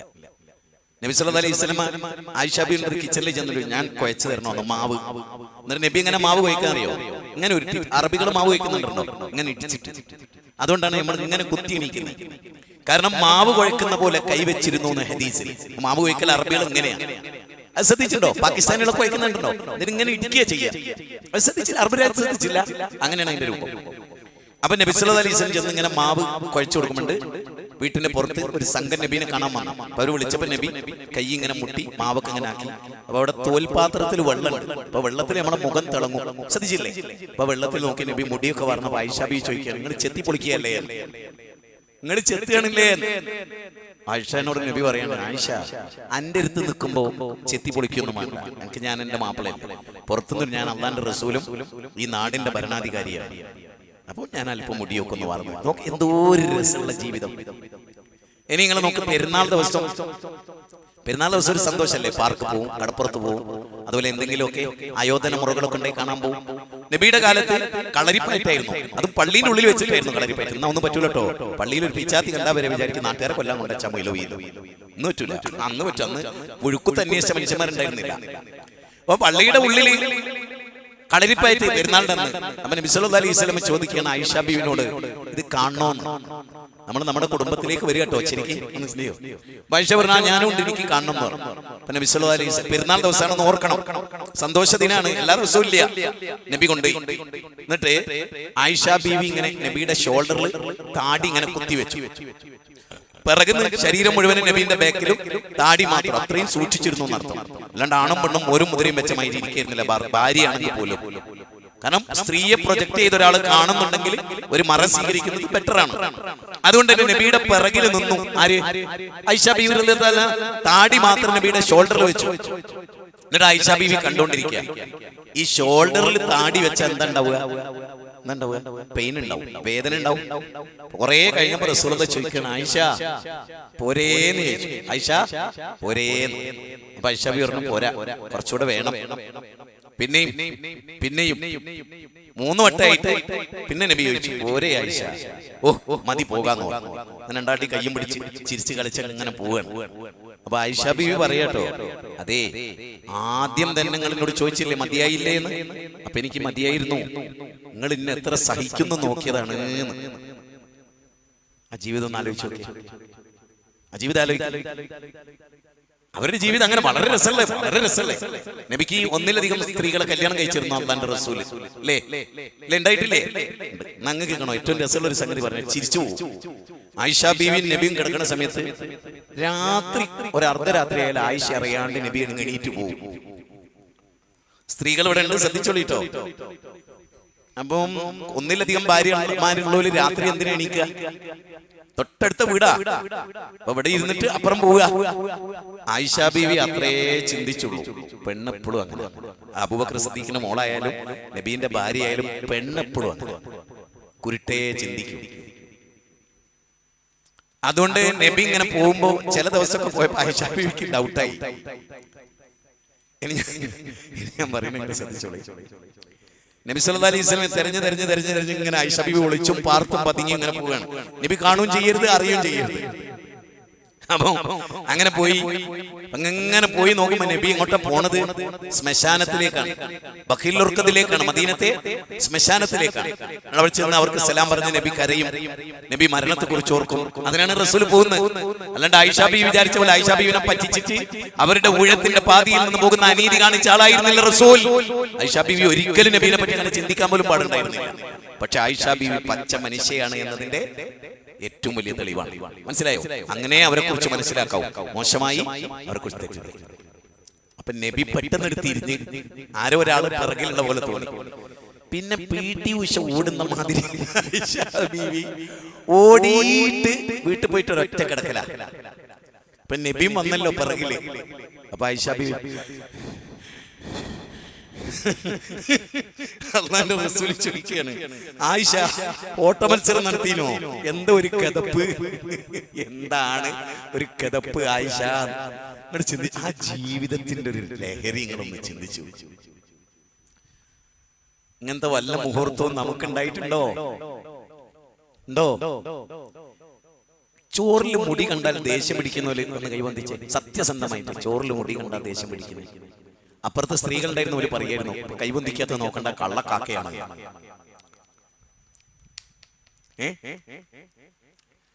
ചോറിൽ മുടി കിട്ടി ദേഷ്യം പിടിക്കുന്ന ആളുകളുണ്ട്. ചോറിൽ മുടി കിട്ടിയിട്ട് എന്തിനാ ദേഷ്യം പിടിക്കും? നിങ്ങൾ പറയാം, എന്താ നിങ്ങളുടെ ദേഷ്യത്തിന്റെ കാരണം? പറ, എന്താ നിങ്ങളുടെ ദേഷ്യത്തിന്റെ കാരണം? അറബ് രാജ്യത്ത് റെസ്റ്റോറന്റിൽ വർക്ക് ചെയ്തവരൊന്ന് കൈബന്ധിച്ചേ അല്ലേ? ഞാൻ ചോദിക്കുന്നത്, നമ്മൾ അവിടെ റൗണ്ടിൽ ഒരു തൊപ്പിയിടും, അവിടെ മസ്റ്റാ ആ തൊപ്പിയിടല്, ആണായാലും പെണ്ണായാലും. എന്താ കാരണം? ഈ മുടി തൊയ്യാതിരിക്കാനാ. നമ്മളിവിടെ ആരെങ്കിലും റൗണ്ടിൽ തൊക്കിട്ടിട്ട് നമ്മൾ പെണ്ണുങ്ങൾ പണിയെടുക്കണേ, ഓളെ തട്ടായിരിക്കണ്ട, അത് ഇങ്ങനെ വീണ് കളിക്കും. അപ്പൊ തട്ടെടുത്തിട്ട് ഒറ്റയ്ക്കേ ഉള്ളൂ, അടുത്തുള്ളൂ. അപ്പൊ ഒരു മുടി കൊയ്യാനുള്ള സാധ്യത അല്ലേ? ഇനി ഞാൻ ചോദിക്കട്ടെ, കറി വെക്കുമ്പോ കറിയിൽ എന്തൊക്കെ ഇടുക? ഒരു കറി ഉണ്ടാക്കുമ്പോ പച്ചവെള്ളം ഉണ്ടാവില്ലേ അതില്? പിന്നെ മഞ്ഞൾ പൊടി ഉണ്ടാവില്ലേ? മല്ലിപ്പൊടി ഉണ്ടാവും, മുളക് പൊടി ഉണ്ടാവും, ഉപ്പിടും, ചിലപ്പോ കുരുമുളക് ഇടും ഇല്ലേ? അതുപോലെ മസാലക്കൂട്ടുകൾ എന്തെങ്കിലുമൊക്കെ ഇടൂലേ? പച്ചക്കറി ഇടും, പിന്നെ മുരിങ്ങ ഇടും, പിന്നെയോ ചിലപ്പോ നമ്മൾ കരുവേപ്പില ഇങ്ങനെ അല്ലേ? അതുപോലെ ഏതെങ്കിലും ഒരു ഭാര്യ അങ്ങനെ ഇട്ടിട്ടുണ്ടാവോ? ഏതെങ്കിലും ഒരു ഭാര്യ ഇപ്പൊ മുടി കറി നന്നാക്കാൻ വേണ്ടിട്ട് ബിസ്മില്ലാ അങ്ങനെ ഉണ്ടാവൂല എന്ന് ഉറപ്പാണോ? ആണോ? ആണ്. എങ്കിലും ഞാൻ ചോദിച്ചോട്ടെ, അങ്ങനെ ഉണ്ടാവൂലെങ്കിൽ, അങ്ങനെ ഇല്ലെങ്കിൽ, ആ സാധു ബോധപൂർവ്വം ഇട്ടതല്ലെങ്കിൽ പിന്നെന്താ സാധ്യത? കാറ്റത്ത് ഒന്നും കൊഴിഞ്ഞു വീഴാനോ? അത് മാപ്പാക്കാൻ കഴിയാത്ത നമ്മൾ എങ്ങനെയാണോ ഉള്ള ജീവിതത്തിലെ മറ്റു തെറ്റ് കൊടുക്കുക? ചിന്തിക്കുക, നല്ലോണം ആലോചിക്കുക. അപ്പൊ അതൊക്കെ അത്രേ ഉള്ളൂ. അതങ്ങ് എടുത്ത് ഒഴിവാക്കി, അതങ്ങ് എടുത്തിട്ട് ഒഴിവാക്കി. ശരി, അടുത്തത് ബാപ്പാനോടും ഉമ്മാനോടും എന്താ നമ്മുടെ ഒരു അവസ്ഥ? ഉപ്പയും ഉമ്മയുമായി നമ്മുടെ ഒന്ന് വിചാരിക്കുക, എന്താണ് നമ്മുടെ അവസ്ഥ? ബാപ്പയും ഉമ്മയുമായിട്ടുള്ള അവസ്ഥ.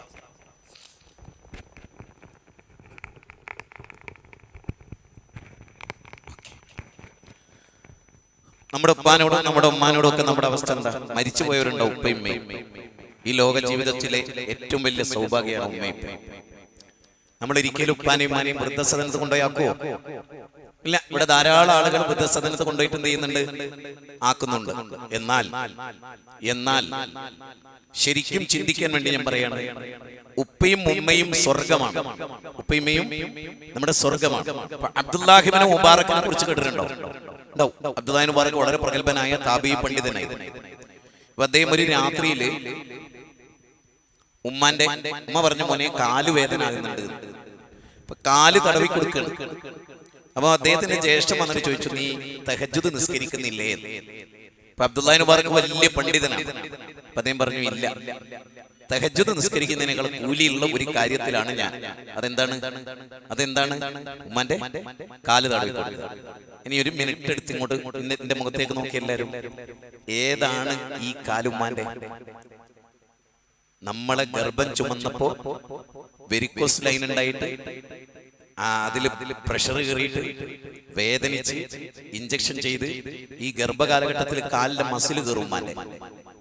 ശ്രദ്ധിച്ചാ കാണാം, കാലിന്റെ മസിൽ കയറിയിട്ട് ഉമ്മ ഇങ്ങനെ പൊളയും, കുമ്പിട്ട് കിടക്കാൻ വയ്യ, ഒന്നും ചെയ്യാൻ വയ്യ. ആ കുഞ്ഞിന് ഒരു ടോയ്ലറ്റിലേക്ക് കയറുമ്പോ കാലിങ്ങനെ തെറ്റിയാൽ ഉമ്മ എന്ത് ചെയ്യും? തലട്ടിട്ട് കമ്പിയിലിട്ട് പിടിച്ചുമ്മ നിൽക്കും. എന്തിന് ഇത്ര ത്യാഗം അനുഭവിച്ച്? ഇവിടുന്ന് രക്തൊലിച്ച് എന്തിനാ മോനെ? നിന്നെ ഗർഭപാത്രത്തിൽ സുരക്ഷിതമാക്കുന്നതിന് വേണ്ടി ഉമ്മ വേദന അനുഭവിച്ചു അല്ലേ? പിന്നീട് 2 വർഷം തൊട്ടിലാട്ടിയും മുല തന്നും 10 തവണയൊക്കെ എണീക്കും. ഞാൻ എന്റെ വീട്ടില് എന്റെ ഉപ്പ തൊട്ടിൽ ഒരു കയറ് കെട്ടും, ഒരു കയറ്, എന്നിട്ട് കട്ടിലേക്ക് ആ കയറിടും. പെട്ടെന്ന് എല്ലാ സമയം എണീക്കാൻ പറ്റാത്തതുകൊണ്ട് കുട്ടി എണീക്കുമ്പോ ആ കയറ് പിടിച്ചിട്ട് ഇന്ന് അങ്ങനെയായിരുന്നു ഉപ്പ ഉറക്കിയത്. ഞാനും എന്റെ എല്ലാ മക്കളും ഇപ്പോഴും ഉറക്കണം. അപ്പം ഒരു 10-15 തവണ എണീക്കുമ്പോ ഇസ്ഹാഖ് 1.5 വയസ്സാണ്, ചെറിയ മോനാണ്, കരയും. അപ്പൊ ഞാനിങ്ങനെ വിചാരിക്കും, ഞാനില്ലാത്ത ദിവസം ഭാര്യ എത്ര കഷ്ടപ്പെടുന്നുണ്ട്. നമുക്കൊരു നന്ദി വാക്ക് അവളോട്, എന്റെ മക്കളെ പറ്റി താങ്ക്സ്. ഒരു ചായ ഉണ്ടാക്കിയാലടി എന്തോ ഒരു നല്ല ചായ പറയില്ല. നമ്മൾ എന്തേ ചെയ്യണം? ആ ചായന്റെ കപ്പ് ഇങ്ങനെ വെച്ചിട്ട് ഇത് എന്ത് വെള്ള ഇത്, ആ ഹോട്ടലിൽ പോയി കുടിക്കുക നല്ലത്. അതോടുകൂടെ അവൾ ഇല്ലാണ്ടാവും. നല്ലൊരു കറി വെച്ചോളൂ, വലിയ സന്തോഷത്തോടുകൂടി കറി വെച്ച് എന്തോ ഒരു ചെറിയ മിസ്റ്റേക്ക് പറ്റി. നബി എന്നെങ്ങനെയായിരുന്നു? സുർക്കയാണുള്ളതെന്ന് പറയുമ്പോൾ നബി എന്താ പറഞ്ഞത്? സുർക്ക എത്ര മുന്തിയ കൂട്ടാൻ. 6:30 വർത്താനം പറഞ്ഞ് സമയമായി, ഞാൻ അറിഞ്ഞില്ല, നിർത്തട്ടെ, അവസാനിപ്പിക്കട്ടെ. അപ്പൊ ഇതോട് പറഞ്ഞ് അവസാനിപ്പിക്കാം. വീട്ടിൽ ശരിക്കും സ്നേഹിക്കാം ഭാര്യനെ, ഉമ്മാനെ, മക്കളുടെ കൂടെ ഇടക്കൊക്കെ മക്കളെയും കൂട്ടി ഒന്ന് പുറത്തു പോവുക. മക്കൾക്ക് ഇഷ്ടമുള്ള ഒരു ഡ്രസ്സൊക്കെ നമ്മുടെ കൈകൊണ്ട് തന്നെ അവന്റെ ഇഷ്ടത്തിനൊത്ത് അതിന്റെ ഷെറു ഹൈറും ഒക്കെ പറഞ്ഞ് വാങ്ങിക്കൊടുക്കുക. അവന്റെ കൂടെ ഇടയ്ക്കൊരു ചെറിയ ടൂറിനൊക്കെ പോവുക.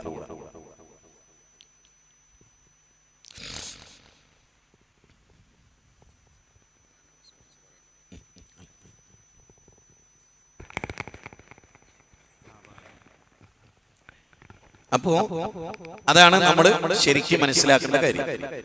ഇനി നമ്മൾ ശ്രദ്ധിക്കേണ്ട ഒരു 1-2 മിനിറ്റ് കൂടി, അത്രയും നമുക്ക് സമയം സംസാരിച്ച് അവസാനിപ്പിക്കാം. ഇത് ലൈലത്തുൽ ഖദ്ർ ഉൾക്കൊള്ളുന്ന 10 ദിവസം. ഇന്ന് മുതൽ ഇങ്ങനെ നമ്മൾ പോവാണ്, ഇന്നലെ രാത്രി മുതൽ 83 വർഷം ഒരാൾ ജീവിക്കുക. ഈ 83 വർഷം അയാൾ സുജൂദിലാകുക എങ്കിൽ അയാൾക്ക് എത്ര കൂലിയുണ്ട്? ഒരാള് 83 കൊല്ലം സുജൂദ് കിടക്കുക, അത്രയും കൂലിയുണ്ട് ഒരൊറ്റ രാത്രിയിലെ ലൈലത്തുൽ ഖദ്ർ കിട്ടിയാൽ. ലൈലത്തുൽ ഖദ്രി ഖൈറും മിൻ അൽഫി ശഹർ. 1000 മാസം എന്ന് പറഞ്ഞാൽ 83 കൊല്ല, 83 വർഷം. മോനെ, ഇവിടെ ഇരിക്കുന്ന സ്ത്രീ പുരുഷന്മാർ ആലോചിക്കും, ഒരൊറ്റ ലൈലത്തുൽ ഖദ്ർ കിട്ടിയാൽ 83 വർഷം ഇബാദത്ത് ചെയ്തതിന്റെ കൂലി. ആഗ്രഹല്ലേ? പള്ളിയിൽ ഇഴ്തികാഫിരിക്ക്.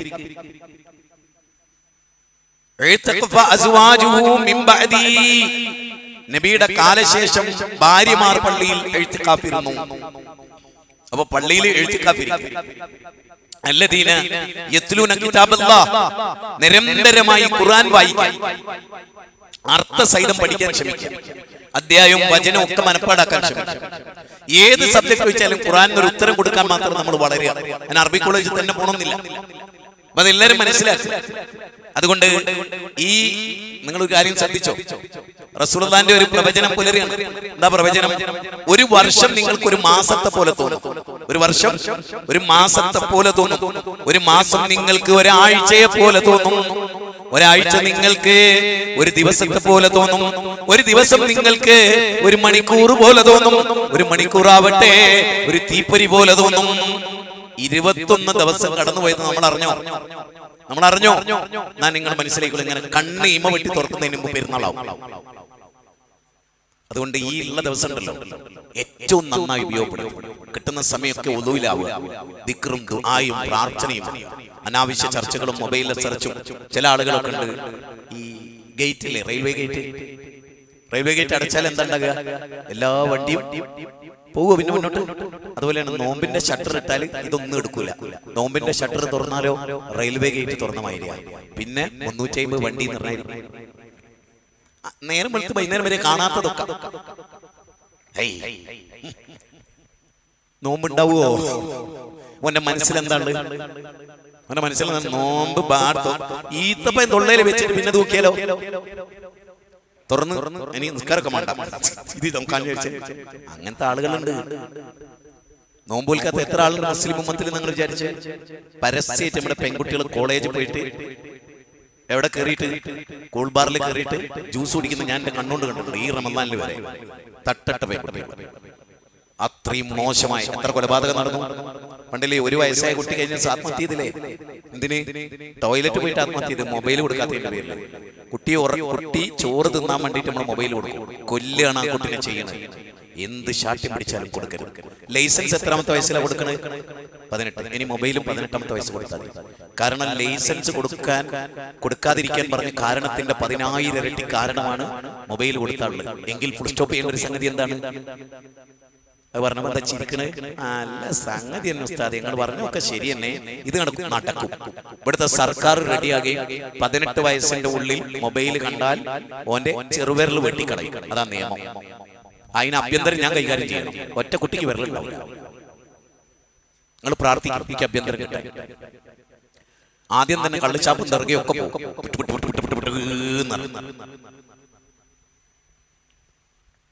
ഈ പോക്കോയ നാട് എന്നാണ് നിങ്ങൾ വിചാരിക്കുന്നത്.